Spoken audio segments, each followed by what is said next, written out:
Halo teman-teman, balik lagi di program Di Belakang Layar. Hari ini kita berdua di episode ke 206 aja gue. Pelan-pelan. Jangan terlalu cepat. 206 aja udah banyak. Jangan terlalu cepat. Pelan-pelan. Kita bahas apa di hari ini? 3 minggu setelah lebaran.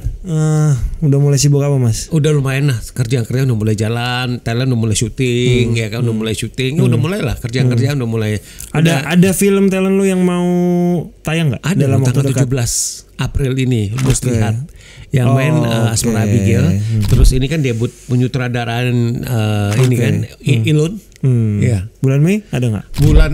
Bulan Mei nggak ada. Tapi Bulan syuting Mei aja. Syuting. Nanti mungkin habis bulan Mei ada lagi lah.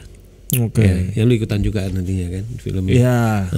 Kayaknya nggak ada lagi film. Gue juga kayaknya terdekat. Kayaknya langsung ke bersiap nanti ada lagi meninggal. di Q2 Q3 ada lagi lah film gue yang lain. Ya film kita ada yang talent kita ada yang bareng tuh. Ada kan filmnya Sinemaku. Iya. Itu tahun ini kan ya? Iya, tahun ini. Tapi mungkin Q3 kayaknya. Iya. Dengarnya sih seperti itu. Oke.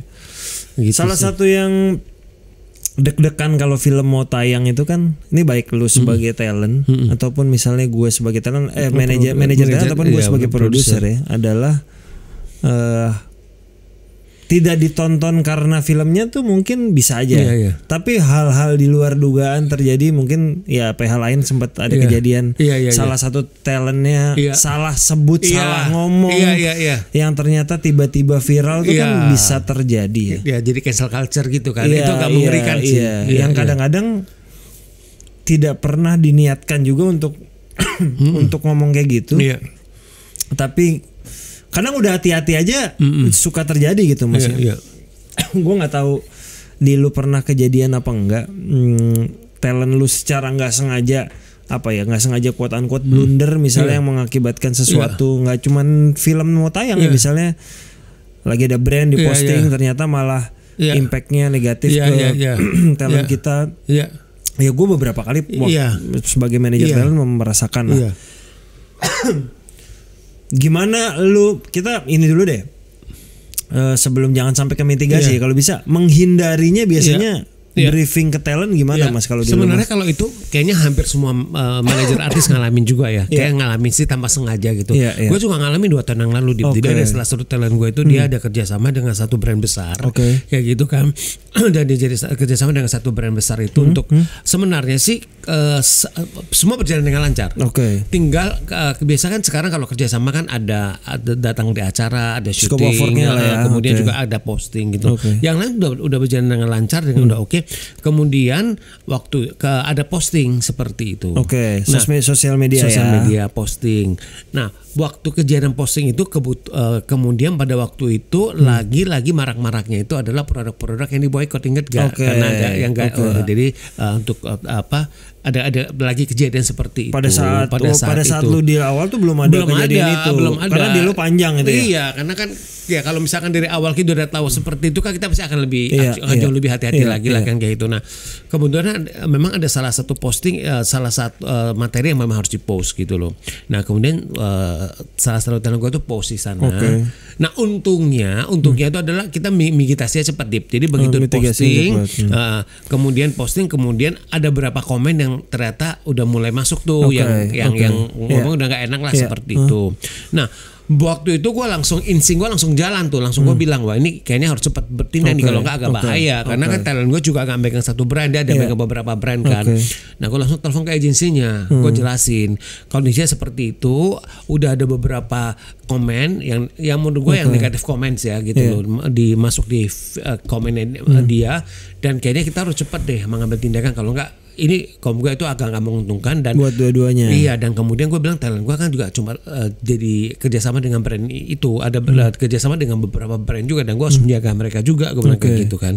Gue bersyukur agensinya mengerti, kemudian juga brandnya juga mengerti, langsung di drop. Jadi postingannya langsung diturunin seperti itu, dan selanjutnya akhirnya udah nggak meluas sih. Gue bersyukur akhirnya sudah seperti itu. Tapi berikutnya sebenarnya masih ada postingan, Mas. Jadi kita minta berhenti dulu. Tunda dulu sampai situasi lebih tenang lah seperti itu. Gitu sih. Kadang-kadang keadaan kayak gitu muncul dari suatu yang nggak kita duga kan ya. duga. Dan maksudnya kan ya kita kan sebenarnya menjalankan scope of box ya. Kadang kan memang harus ada kewajiban yang harus dipenuhi kan seperti itu kita jalanin. Nah cuma dengan pengalaman ini ya gue jadi belajar lagi di bahwa maksudnya oke, kita ada SOW yang memang harus kita fulfill, tapi memang kita harus membaca situasi keseluruhan juga kayak gitu seperti apa gitu kan, kondisi situasi seperti apa. Jadi gue juga bisa ngasih masukan ke brand ya kan, ke agensi dan juga ke talent gue sendiri juga kayak gitu. Ya gue juga kalau di gue kayak gitu sih Dip. Gue juga ingat pernah salah satu talent gue kita cuma mikir kreatifnya menarik. Kayaknya nggak ada sesuatu, tapi ketika diposting netizen nggak setuju dengan hal itu gitu. Nah akhirnya malah rame diserbu, dan akhirnya ya kita postpone dulu. Akhirnya ujung-ujungnya kita menyampaikan sesuatu lagi, kita ya udah untuk ya kita belum bisa melanjutkan. Jadi kita emang kadang susah ditebak. Susah ditebak. Yang ya mungkin jadinya akhirnya sekarang ya mungkin setelah kalau ada proyek baru yang kita penuh keraguan-raguan, akhirnya kita mendingan nggak usah dulu deh. Ya gue setuju gitu. Mendingan nggak usah deh daripada. Jadi maksud gue kita juga kalau gue belajar ya dari kejadian-kejadian yang kita alamin lah gitu, yang gue alamin gitu ya, amatan yang gue alami, memang kita harus harus lebih lihat. Intuisi kita harus jalan sih. Sama kita memang harus mengerti juga situasinya, situasi global ya kan. Kemudian juga konstelasinya sekarang seperti apa gitu. Jadi biar kita juga nggak salah melangkah. Aku bilang kayak gitu sih. Memang kalau kayak gitu kan nggak ada ilmunya Dip ya. Iya, itu learning by doing kayak gitu. Kalau kita berdua nih mau diskusi soal salah satu film dari PH terakhir yang sempat akhirnya tayang dan menghasilkan penonton kurang bagus itu karena salah satu dia ngomong di salah satu YouTube tentang sebuah inilah dia belum nonton. Menurut lu yang dia lakukan salah nggak sebenarnya Mas? Sebagai dari sisi talent ya, dia kan ditanya bahwa lu sudah nonton belum waktu itu? Kalau nggak salah pertanyaannya itu dan tadi dia jawabnya belum, dan akhirnya mengakibatkan sebenarnya sih kalau menurut gue ini pendapat gue ya. Sebenarnya kan itu kan kalau salah benar itu kan relatif ya. Kamu kan gini, kamu gue sih kita nggak bisa bilang ini salah atau seperti enggak. Karena maksud gue kan sebagai talent, maksud gue sebagai talent itu kan kalau namanya juga itu adaptasi kan. Nah namanya adaptasi itu kan sebenarnya juga kan nggak harus plek-plek sama sebenarnya. Karena dia mau jadi dirinya sendiri. Dia mau jadi diri sendiri. Itu sah-sah aja kalau menurut gue, itu nggak ada yang salah, itu sah-sah aja sih kalau menurut gue sih kalau menurut gue. Cuma kalau menurut gue memang pas situasi sama kondisi yang memang nggak pas aja kalau menurut gue, jadinya di blow out jadi seperti itu. Tapi kalau mungkin gini lah, kita bicara soal film ini kan filmnya juga bukan film yang istilahnya di remake kayak gitu kan, atau misalkan harus mengikuti sesuai dengan film aslinya kan, nggak seperti itu. Namanya adaptasi itu kan sebenarnya kan kalau menurut gue ya, filmmaker itu dan juga aktor itu kan mereka bisa mereka juga bisa interpretasi. Iya, mereka kan juga punya mereka juga punya keleluasan untuk menginterpretasikan peran mereka gitu loh maksudnya. Justru itu kan jadi bagusnya kan di sana malah. Kamu seperti itu. Mungkin kan, yang perlu dijaga lah komunikasi. Itu yang perlu hati-hati ya. Iya betul. Karena di segala macam aspek ya kayak gitu loh. Siapapun udah jadi public figure, apapun yang keluar itu benar-benar jadi perhatian netizen ya. Betul. Jadi maksudnya aku juga pesan ke talent-talent gue juga bahwa kalau misalkan dalam misal interview atau apa, ya maksudnya kita juga harus benar-benar aware gitu loh, harus benar-benar hati-hati, harus benar-benar aware, dan maksudnya ya kita lihat situasi kondisinya seperti apa, seperti kalau kita bahas gitu dikit soal interview Mas. Lu misalnya kita lagi promo film ya.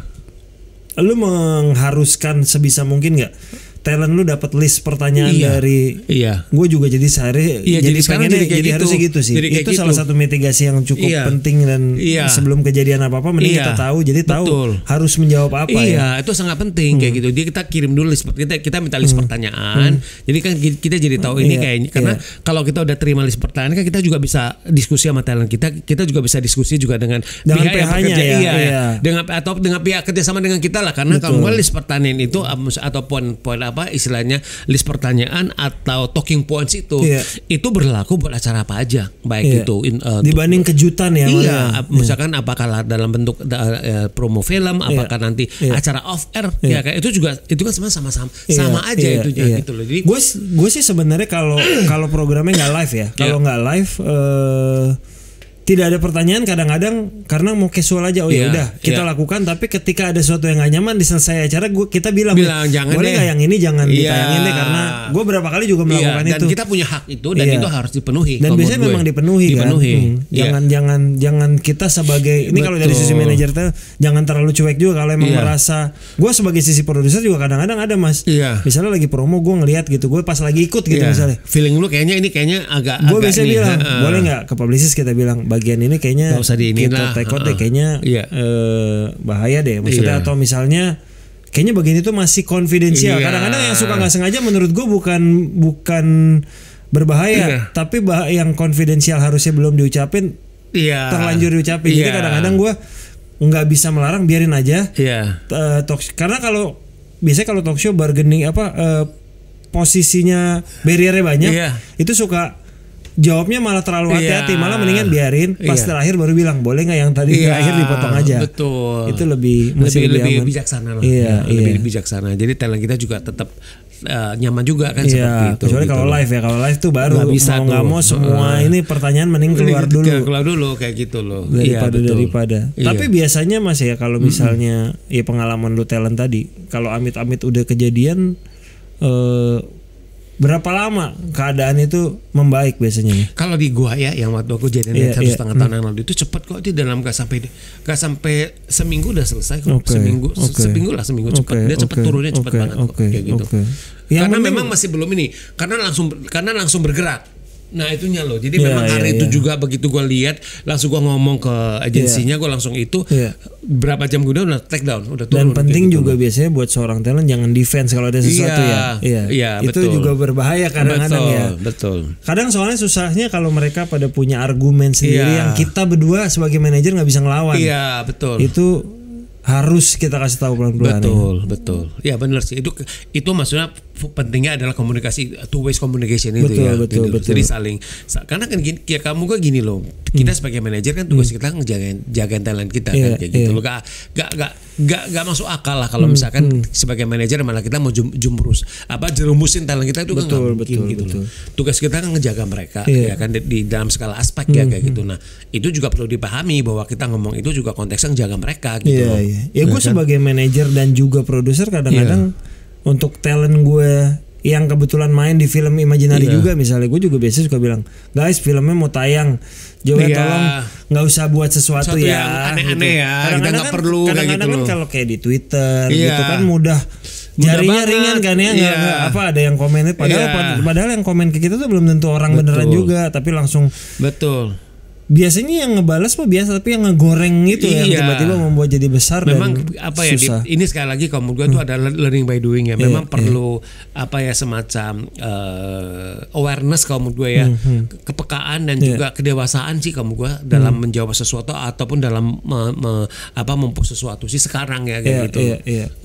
Ya semoga dengan apa kita berdua sharing begini buat teman-teman yang nonton juga punya rasa bukan jadi harus terlalu berhati-hati menurut gue, tapi lebih ke well prepare untuk apapun kita mau. Gue setuju. Gue bahkan sekarang posting apapun gue baca berkali-kali juga gitu. Lihat dulu bener apa enggak. Bahkan kadang sering saking berkali-kali sampai menunda-nunda posting itu yang kadang-kadang. Suka. Tapi kamu lebih bagus kayak gitu. Lebih baik kayak gitu kamu gue. Karena itu kalau udah sosmed ibaratnya ya kegulungnya bisa cepet banget soalnya. Betul, setuju gue. Jadi berhati-hati sih daripada kita menjadi blunder yang tidak perlu. Baik kita well prepare, lebih well prepare. Semoga apa yang kita sampaikan berdua ini bisa dapat tambahan informasi dan tambahan ilmu buat teman-teman talent, teman-teman manajer artis, teman-teman produser dan penonton lainnya yang nonton. Terima kasih buat teman-teman yang udah nonton episode 206 Terima kasih buat seluruh kru yang bertugas. Kita ketemu lagi di episode 207. Terima kasih.